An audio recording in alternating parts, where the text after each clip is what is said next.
Hello students, welcome back to our channel. So as we learn about the introduction part of the chapter number 1 number system in our previous video, today we are going to start the exercise 1.1 of that chapter. We are going to do the 1.1 exercise of chapter number 1 number system. So इस वीडियो में जितनी भी exercise आपकी दी हुई हैं हम उसको डिस्कस करने वाले हैं, सारी ही एक्सरसाइजेस को और कुछ पॉइंट्स और पढ़ने वाले हैं इस चैप्टर से. ठीक है, तो चलिए स्टार्ट करते हैं. तो एक्सरसाइज 1.1 का फर्स्ट क्वेश्चन है, is zero rational number, can you write it in the form of p upon q where p and q are integer and q is not equal to 0. ठीक है, तो आपका question ये पूछ रहा है, तो इसमें कोई वैसा पार्ट नहीं है कि मुझे सॉल्व करना पड़े, कोई सॉल्यूशन निकालना पड़े, इसलिए मैं आपको ये बता देती हूँ. ये जो क्वेश्चन है वो मैं आपको ऐसे ही समझा देती हूँ, बस आप लोग समझ जाइएगा और अपने वर्ड्स में अपनी आप स्टेटमेंट बना करके लिख सकते हैं. इसमें ये पूछा है, सबसे पहले तो आपको हमेशा मैथ्स का क्वेश्चन करने से पहले क्वेश्चन को समझना चाहिए कि आखिर पूछ क्या रहा है. ठीक है, तो इस क्वेश्चन में आपको ये पूछा गया है कि क्या जीरो रैशनल नंबर होता है, क्या आप उसको p अपॉन q के फॉर्म में लिख सकते हैं जहाँ q जीरो के इक्वल नहीं है. ठीक है, तो आप of course zero is a rational number, हमें पता है जीरो रैशनल नंबर है, लेकिन ये भी तो अगर पूछ लिया why zero is a rational number तो आप क्या बोलोगे, पता होना चाहिए ना. तो चलिए देखते हैं क्यों होता है. सबसे पहले तो आप इतना दिमाग में फिट कर लीजिए कि जीरो रैशनल नंबर होता है. कोई भी कहीं भी कैसे भी पूछे कि क्या जीरो रैशनल नंबर है, तो आपका आंसर होगा yes, zero is a rational number. But हमें पता होना चाहिए कि क्यों. इसलिए होता है ना क्योंकि कल मैंने आपको बताया था, कल मैंने आपको ये बताया था कि कोई भी नंबर हो 1 to 100 इनफाइनाइट, कोई भी नंबर हो, इनफैक्ट नेगेटिव ऑल्सो, अगर कोई नंबर लिखा हुआ है just like 2, 3, 4 and etcetera, her number के नीचे एज अ डिनोमिनेटर 1 होता है. ठीक है, अगर मैं लिख दूँ 2 अपॉन 5, तो न्यूमरेटर 2 है और डिनोमिनेटर क्या है 5 है. तो यहाँ आपको डिनोमिनेटर मतलब आपको पता है, एक वैल्यू दी हुई है. लेकिन अगर कुछ भी ना दिया हो, सिर्फ न्यूमरेटर हो, जैसे कि सिर्फ 2 ही हो, तो आपको क्या करना है, आपको बस समझना है कि इसके नीचे 1 ज़रूर है हमेशा. ठीक है, तो किसी भी नंबर के नीचे अगर डिनोमिनेटर नहीं दिया है, सिर्फ न्यूमरेटर लिखा है, तो मतलब नीचे 1 होता है. और अगर दिया है तो उसकी वैल्यू वहाँ पर फिक्स्ड है ना. जैसे 2 अपॉन 5 है तो 5 तो दिया ही हुआ है, तब क्लियर है. लेकिन अगर आपका दिया हुआ है कुछ नहीं, तो आप उसके नीचे 1 समझ सकते हैं. तो जिन स्टूडेंट्स को ऐसे प्रॉब्लम होती है करने में, क्या होता है ना, जैसे कि अगर आपको मल्टीप्लिकेशन दे दिया जाए कि 2 अपॉन 10 मल्टीप्लाई बाय 5, तो 5 को किससे मल्टीप्लाई करें, 10 से करेंगे, 2 से करें, तो कुछ स्टूडेंट्स को ऐसे प्रॉब्लम होती है. तो अगर आप 5 के नीचे 1 लिख लेंगे ना, तो वो गलत भी नहीं होगा और आपको ईजिली समझ में आएगा. क्योंकि क्या होता है, क्रॉस मल्टीप्लिकेशन होता है, और अगर नहीं कटता है तो हम डायरेक्टली लिख देते हैं, फिर अगर कट जाता है सिंपलर फॉर्म में कर देते हैं.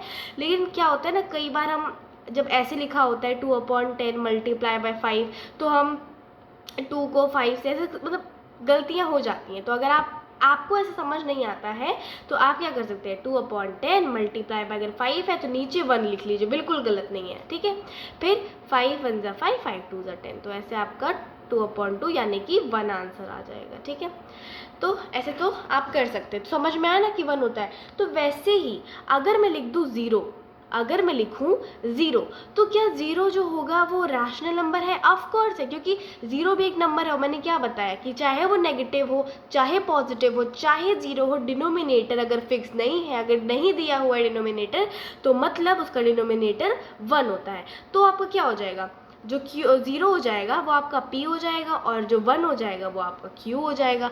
और ये भी एक ये भी कंडीशन होती है रैशनल नंबर की, कि जो डिनोमिनेटर होता है वो ज़ीरो नहीं होना चाहिए. ज़ीरो से हट के कुछ भी हो सकता है, ज़ीरो नहीं होना चाहिए. तो अगर ज़ीरो नहीं है तो ऑफकोर्स 1 जो है वो ज़ीरो तो है नहीं, है ना, दोनों की वैल्यू अलग अलग है. तो 1 है तो 1 हो सकता है ना, ज़ीरो की वो ज़ीरो से तो अलग है 1. 1 को आप ज़ीरो तो कह नहीं सकते, है ना. तो अगर मैं लिखूँ 0 अपॉन 1, तो जो 1 है वो ज़ीरो के इक्वल नहीं है, तो फिर ये क्या हो जाएगा आपका रैशनल नंबर.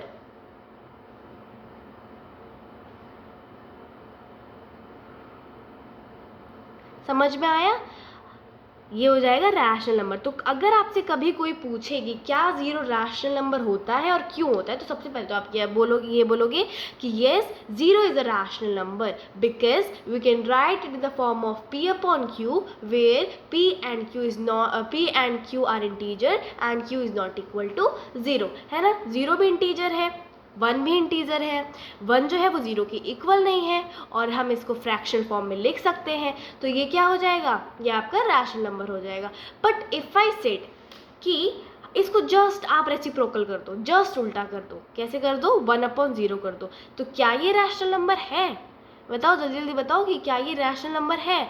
नहीं है, क्योंकि आपने इसको फ्रैक्शन फॉर्म में लिख तो दिया, लेकिन ज़ीरो जो है क्या है, हमारे कंडीशन क्या मांगता है रैशनल नंबर कि जो क्यू है, यानी कि जो आपका डिनोमिनेटर है वो आपका ज़ीरो नहीं होना चाहिए। तो हमारे यहाँ डिनोमिनेटर ज़ीरो है, तो ये रैशनल नंबर नहीं होगा, लेकिन ये रैशनल नंबर 0/1 हो सकता है। तो zero is a rational number. समझ में आया? समझ में आया? बताओ, पहला वाला आ गया ना। तो चलो अब दूसरे क्वेश्चन पे चलते हैं। So the second question is find 6 rational number between 3 and 4। चलो, तो क्या है ना कि आपको करना ये है, समझते हैं क्वेश्चन को, बस करना इतना ही है। आपको पता है रैशनल नंबर क्या होते हैं, any number in the form of fraction form होता है उसका, और p और q के फॉर्म में होता है, मतलब और दोनों ही इंटीजर होते हैं, p q, और q जो होता है वो ज़ीरो नहीं होता। ये कंडीशन होती है ना रैशनल नंबर की, ठीक है। तो आपको पता है रैशनल नंबर क्या होता है, और आपको 3 और 4 रैशनल नंबर है क्या, पहले तो ये पता होना चाहिए। ऑफ कोर्स है, क्योंकि 3 के नीचे भी 1 है, 4 के नीचे भी 1 है, क्योंकि यहाँ पे डिनोमिनेटर जो है नहीं दिया है, उसकी वैल्यू नहीं दी है, तो मतलब ये रैशनल नंबर है, ठीक है। तो सॉरी, मैं यहाँ बता रही थी, यस, 3 और 4 जो है वो रैशनल नंबर है। अब इसमें क्या बोल रहा है, आपको इनके बीच में, 3 और 4 के बीच में और रैशनल नंबर फाइंड करने, कितने फाइंड करने, 6 रैशनल नंबर। अच्छा, अब अगर हम इसको सॉल्व ना करें और सोचें कि 3 और 4 के बीच में भी नंबर हो सकते हैं, कैसे, तो चलो बताते हैं कैसे हो सकते हैं। Let's see. तो आपका ये था कि फाइंड 6 रैशनल नंबर बिटवीन 3 और 4। क्वेश्चन एक बार लिख लेते हैं ताकि अगर कहीं पे भी आप कंफ्यूज हो तो आप तुरंत समझ जाए, ठीक है।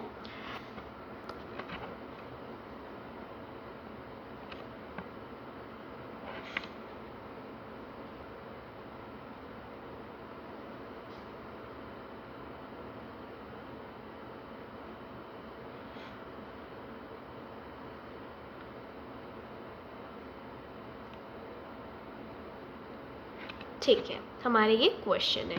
तो आपको 6 रैशनल नंबर फाइंड करना है 3 और 4 के बीच में, 3 और 4 के बीच में। चलो ठीक है, देखते हैं कैसे होगा। तो सबसे पहला जो आपको काम करना है सॉल्यूशन में वो ये है कि जितने नंबर आपसे पूछा है बीच में फाइंड करने को, जैसे कि 3 और 4 के बीच में कितने नंबर फाइंड करने को बोला है, 6 नंबर। तो जितने नंबर आपको फाइंड करने को बोला है उतने नंबर में आपको 1 प्लस कर लेना है। जैसे कि आपको 6 पूछा है कि 6 नंबर आपको 3 और 4 के बीच में फाइंड करना है, कितना पूछा है, 6। अब बिना कुछ कहे सुने आप इसमें +1 कर लीजिए, ठीक है, बिल्कुल एकदम सही है। आप 6 + 1 जो है प्लस कर लीजिए, ऐड कर लीजिए, कितना हो जाएगा, 7, ठीक है। अब करना ये है कि आपको जो नंबर के बीच में फाइंड करना है, जिस नंबर के बीच में फाइंड करना है, आपको उसमें 7 मल्टीप्लाई कर देना है, 7 उसमें मल्टीप्लाई कर देना है, ठीक है, ठीक है। तो 7 के, अब फिर से मैं समझा देती हूँ कि जितने नंबर आपको बीच में फाइंड करना है आपको +1 कर देना है उसमें, और जो नंबर, जिन नंबर के बीच में फाइंड करना है उसको आपको 7 से, 7 नहीं, जो भी नंबर आपको पूछा है इसमें जो 1 ऐड करेंगे, ऐड करने के बाद जितना भी आएगा उसको आपको, जितना आपके पूछा गया होगा, जितना बीच में फाइंड करना है उन दो नंबर के बीच में, तब आप उसको उससे मल्टीप्लाई करें। चलो करके देखते हैं, ये ज़्यादा अच्छे समझ में आएगा, ठीक है। तो 6 नंबर पूछा था, हमने +1 कर दिया, कितना हो गया, 7। अब हम 7 को जितनों के बीच में पूछा गया है उनसे मल्टीप्लाई करेंगे। पहला क्या है, 3 और 4 के बीच में, तो हम क्या कर देंगे, 3 × 7 = 21, फिर 4 × 7 कितना हो जाएगा, 28। अब देखो, आपको 21 और 28 मिल गया, अब हमारा एक लास्ट स्टेप बच जाता है जो करना बहुत ज़रूरी होता है, ठीक है। देखो अब आप ये नहीं कर सकते कि 21 और 28 के बीच में नंबर जितने आ जाएंगे वो आपको 3 और 4 के बीच में, नहीं। एक और स्टेप होता है जो बहुत इंपॉर्टेंट है, वो ये होता है कि जो नंबर आपका ऐड करने पे आया था ना, जो नंबर आपका ऐड करने पे, यहाँ पे जो नंबर आपका ऐड करने पे आया था, उस नंबर को आपको एज अ डिनोमिनेटर जितना आपका मल्टीप्लाई करने पे आया था उसके नीचे कर देना है। मतलब 21/7 कर देना है एंड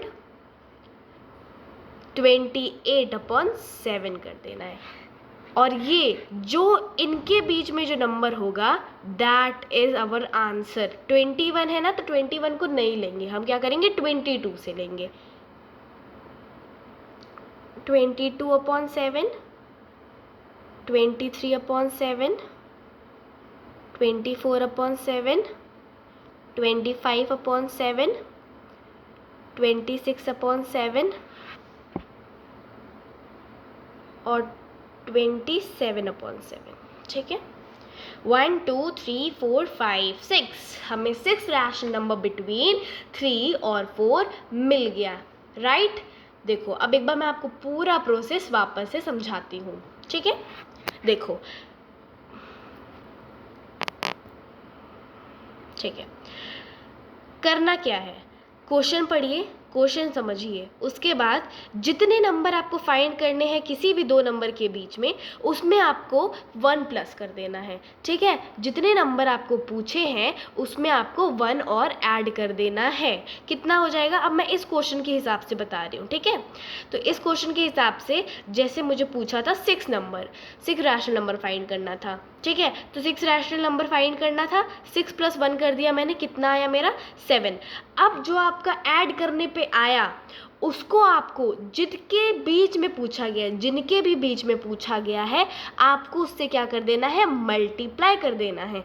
3 × 7, क्योंकि हमें 3 और 4 के बीच में पूछा गया था, तो 3 को भी 7 से मल्टीप्लाई कर देंगे और 4 को भी 7 से मल्टीप्लाई कर देंगे। तो 3 × 7 21 और 4 × 7 28।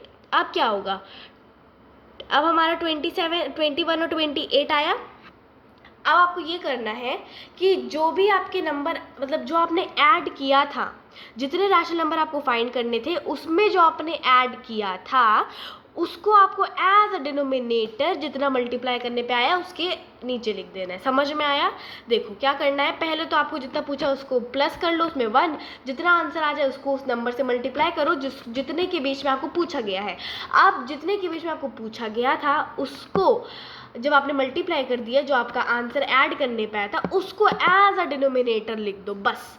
अब क्या हो गया, अब हमें मिल गया दो नंबर, जैसे कि 27 और 28। अब इन नंबर के बीच में जितने नंबर हैं उतने कर दीजिए, आपका आंसर एकदम एग्जैक्ट राइट आ जाएगा। यही आपका जो होगा, यही आपका जो होगा वो हो जाएगा आंसर, ठीक है। अगर समझ में आ गया तो वेरी गुड, नहीं आया है तो कमेंट करिए, मैं नेक्स्ट वीडियो में आपको ज़रूर ये वापस से समझा दूंगी। Okay, let's move forward, let's see our second question.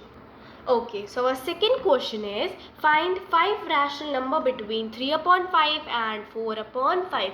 अच्छा देखो क्वेश्चन भी ऑलमोस्ट सेम है, बस थोड़ी डिजिट की इधर उधर किया गया है, तो चलो देखते हैं। अब इस क्वेश्चन को ध्यान से पढ़िए, समझ में आ रहा है हमें कि हमें 5 रैशनल नंबर 3/5 और 4/5 के बीच में फाइंड करना है, ठीक है। अब इस बात का ध्यान दीजिएगा कि पहले जो हमने सॉल्व किया उसका जो डिनोमिनेटर था वो नहीं दिया हुआ था, लेकिन इसका तो नहीं दिया था तो हमने उसको 1 मान लिया था, बट यहाँ पे 1 नहीं है, 1 से ज़्यादा यानी 5 है। तो हम क्या करते हैं ना, देखो अभी जब करूँगी ना तो ईजिली आपको बहुत अच्छे समझ में आएगा, ठीक है। तो हम सेम प्रोसेस जो हमने पहले किया था वो इसमें भी कर लेते हैं। कितने रैशनल नंबर फाइंड करने हैं, 5 + 1 कर लेंगे, ठीक है। 5 + 1 कर लेंगे, कितना आ जाएगा 6, ठीक है। अब हम क्या कर रहे थे, जिस नंबर के बीच में आपको फाइंड करना था उस नंबर से आप मल्टीप्लाई कर रहे थे, तो हम क्या करेंगे 3/5 × 6 कर देंगे, कितना आ जाएगा 18/5। मान लेते हैं इसके नीचे 1 है, ऑफकोर्स है क्योंकि इसके नीचे कुछ नहीं, तो क्या है 1 है, तो 3 × 6 = 18 और 5 × 1 = 5, ठीक है। अब दूसरा हम क्या करेंगे, फिर से जो दूसरा नंबर है उसको भी आप 6 से क्या करेंगे, मल्टीप्लाई कर लेंगे। क्या है 4/5 × कितना 6, कितना आ जाएगा? ठीक है, कितना आ जाएगा? 24। इसके नीचे मान लेते हैं 1, 6 4 जा 24 अपॉन 5। अच्छा, अब इस वाले क्वेश्चन में ना एक चीज़ थोड़ी सी अलग है, वो ये बस बहुत छोटी सी चीज़ है, जब समझ में आ जाएगी ना तो बहुत ईजी होगा। वो ये है कि देखो पिछले वाले में हम क्या कर रहे थे, जो हमारा पहला क्वेश्चन था उसमें 3 और 4 के बीच में फाइंड करना था। उस टाइम हमारे पास जो डिनोमिनेटर था, एक मिनट, यस, तो उस टाइम पे जो हमारे पास डिनोमिनेटर था वो क्या था? 0 मतलब कुछ नहीं था, मतलब 1 था। 1 मानते हैं ना, जो 3 और 4 के नीचे अगर एज अ डिनोमिनेटर कुछ भी नहीं है तो 1 है। लेकिन इस क्वेश्चन में एक डिनोमिनेटर है, मतलब दोनों में ही डिनोमिनेटर है। क्या है वो? 5 और 5। तो उसमें हम क्या कर रहे थे, उसमें जो ऐड आया, हमने जो एडिशन पे जो नंबर आया था उसको एज अ डिनोमिनेटर लिख दिया था। लेकिन जब हमारे पास डिनोमिनेटर ऑलरेडी होता है तो हम ये नहीं करते हैं, तो हम उसी को बस रहने देते हैं एज अ डिनोमिनेटर। ठीक है, तो आई होप आपको समझ में आया होगा। तो 18/5 और 24/5 सेम जो किया था वही करेंगे। 18 और 24 क्योंकि डिनोमिनेटर सेम है तो हम न्यूमरेटर पे ध्यान देंगे। 18 एंड 24 के बीच में जितने भी रैशनल नंबर आएंगे, मतलब जितने भी नंबर्स होंगे वही आपके आंसर रहेंगे। क्या होगा? 19/5, 20/5, 21/5, 22/5, 23/5। ठीक है, 1 2 3 4 5 हमें exact 5 rational number between 3/5 and 4/5 के बीच में मिल गया, मतलब हमारा जो आंसर है वो एकदम सही है। ठीक है, समझ में आ गया?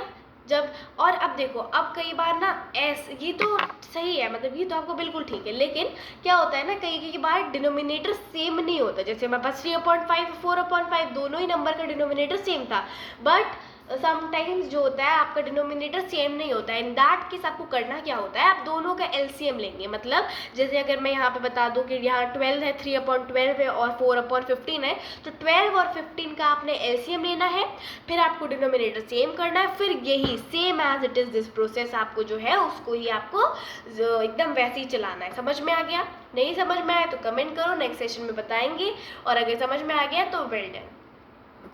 ओके, तो जो नेक्स्ट हमारा क्वेश्चन है वो ट्रू फॉल्स है, इसमें कोई भी सॉल्यूशन नहीं चाहिए है। ठीक है, तो मैं आपको ऐसे ही बता देती हूँ, समझा देती हूँ सारे true false. Okay, see state whether the following statement are true और false, give reason for your answer. ठीक है, अब बताना है आपको ट्रू है कि फॉल्स है, और अगर जो भी है वो क्यों है। ठीक है, let's see. Okay, let's see our first question. Every natural number is a whole number. Every natural number is a whole number. तो कई बार क्या होता है ना कि इधर उधर पूछ लेता है, थोड़ा हिला देता है, तो हम गलत कर देते हैं, लेकिन इसको हम समझते हैं natural number all the counting number 1 2 3 4 to infinite, right. और whole number 0 with the all natural number, 0 with natural number आपका होल नंबर कहलाता है। तो अगर मैं आपसे बोलूँ 1 जो है वो होल नंबर है, you will say yes and you are right. मैं बोलूँ 2 है, 3 है, 4 है, you will say yes and you are एकदम एब्सोल्युटली राइट, राइट। सो जो सारे, तो ये जो स्टेटमेंट है वो आपकी ट्रू है। क्यों है ट्रू?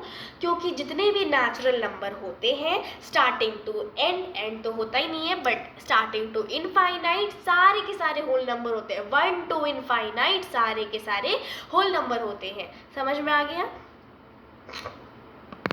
ठीक है, तो every natural number is a whole number, ये आपकी स्टेटमेंट जो है वो एकदम ट्रू है। सॉरी, ये वाली ये जो स्टेटमेंट है आपकी वो एकदम ट्रू है, क्योंकि सारे ही नेचुरल नंबर जो होते हैं वो होल नंबर होते हैं। But if I tell you, if I ask you कि जितने, मतलब all the whole number are natural number, what you will से?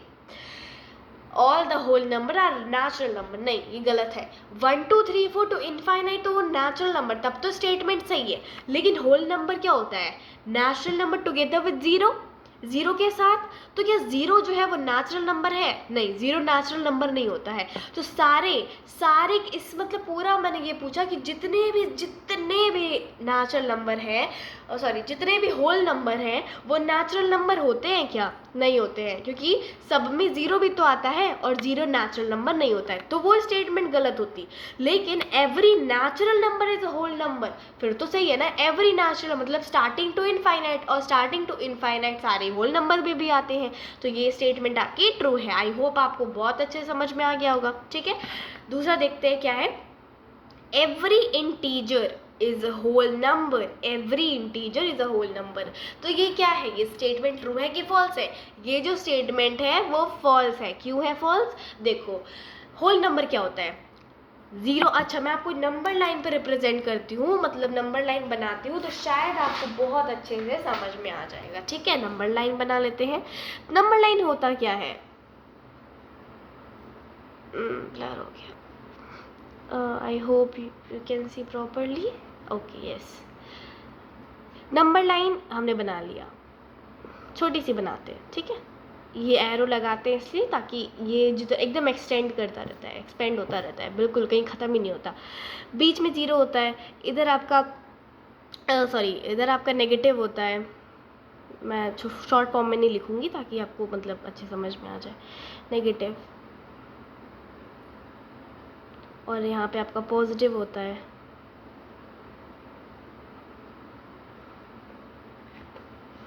ठीक है, यहाँ आपका नेगेटिव होता है, यहाँ पॉजिटिव होता है। अच्छा, अब हमारे होल नंबर जो होते हैं ना, वो ज़ीरो से पॉजिटिव की साइड जितने नंबर आते हैं, ज़ीरो को लेकर के पॉजिटिव के साइड जितने भी नंबर आते हैं, सारे के सारे नंबर जो होते हैं वो आपके होल नंबर होते हैं। लेकिन इंटीजर क्या होता है? इंटीजर वो होता है जो इंटीजर मतलब जो आपके नेगेटिव नंबर भी होते हैं, उन्हें भी हम इंटीजर कहते हैं। तो आप मुझे बताओ कि नेगेटिव यानी कि जो आपके नेगेटिव नंबर्स होते हैं, क्या वो होल नंबर होते हैं? नहीं होते। और इंटीजर मतलब नेगेटिव, पॉजिटिव, ज़ीरो, है ना। लेकिन जो होल नंबर होते हैं वो सिर्फ ज़ीरो और पॉजिटिव होता है। तो ये स्टेटमेंट हमारी जो है वो एकदम ही गलत है, क्योंकि इंटीजर में आपके नेगेटिव यानी कि माइनस में नंबर आते हैं और होल नंबर सिर्फ ज़ीरो और पॉजिटिव होता है। This statement is wrong. Let's see our third question. Every rational number is a whole number.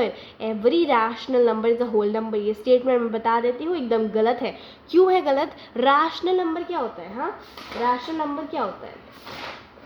ये होता है कोई भी number in the form of fraction, यानी कि जैसे कि 2/3 ले लिया, तो क्या 2/3 जो है वो होल नंबर है?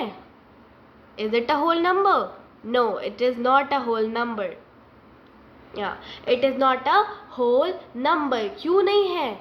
होल नंबर मतलब zero to positive, zero to positive. लेकिन 2/3 जो है वो आपका ज़ीरो टू पॉजिटिव के बीच में मतलब होता ही नहीं है।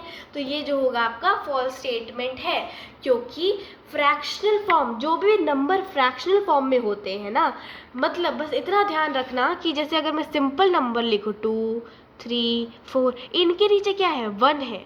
और 1 तो हम सिर्फ अपने इक्वेशन को, जो क्वेश्चन होता है उसको ईजी बनाने के लिए, जैसे कि अगर मैंने लिखा था ना, जैसे अगर मैं ये लिख दूँ 2/3 multiply by 4 multiply by 5/2 multiply by 6। अब क्या होता है ना, इसमें कई बार हम कंफ्यूज हो जाते हैं कि किसको किससे मल्टीप्लाई करें, तो उसके नीचे हम 1 लिख देते हैं। उसकी कोई बहुत वो नहीं होता, कोई बहुत वैल्यू नहीं होती है। ठीक है, हम बस अपने अंडरस्टैंडिंग के लिए 1 लगाते हैं। लेकिन 1 के अलावा उस पर कोई भी डिनोमिनेटर हो, यानी 1 के अलावा कोई डिनोमिनेटर हो, जैसे कि 2/10 सॉरी 3/2, 5/6, तो ये सारे जो है वो रैशनल नंबर तो हैं, पर ये होल नंबर नहीं होते। समझ में आ गया? तो ये स्टेटमेंट जो है every rational number is a whole number, ये गलत है। ठीक है, ये सारे ही गलत है। अगर ये पूछा होता ना कि every whole number is rational number, तो वो सही होता। Every whole number is rational number, तब वो सही होता। जैसे कि अगर मैं बोल दूँ होल नंबर होते क्या है? 0 to all the counting number, 0 with all counting numbers, 0, 1, 2, 3, 4 सबके नीचे डिनोमिनेटर 1 होता है, तो फिर तो वो आपका सही होता, वो सारे रैशनल नंबर होते। लेकिन all the rational number are whole number, ये एकदम गलत है। इसलिए गलत है क्योंकि फ्रैक्शनल फॉर्म में जो नंबर होते हैं वो होल नंबर नहीं कहलाते। समझ में आ गया? समझ में आ गया। In the next session we are going to understand the irrational number, ठीक है। इर्रेशनल नंबर समझेंगे आप लोग, चाहो तो इसको एक बार अपने से पढ़ लीजिएगा ताकि आपको और इजीली समझ में आ जाए, अदरवाइज मैं आपको बिल्कुल अच्छे से एक्सप्लेन कर दूंगी। सो जितना आज हमने पढ़ा, I hope you all understand, right, I hope you all understand, ठीक है। तो चलो अब ख़त्म करते हैं अपना ये सेशन और मिलते हैं अपने नेक्स्ट वीडियो में जिसमें हम इर्रेशनल नंबर पढ़ने वाले हैं। So like, share and subscribe.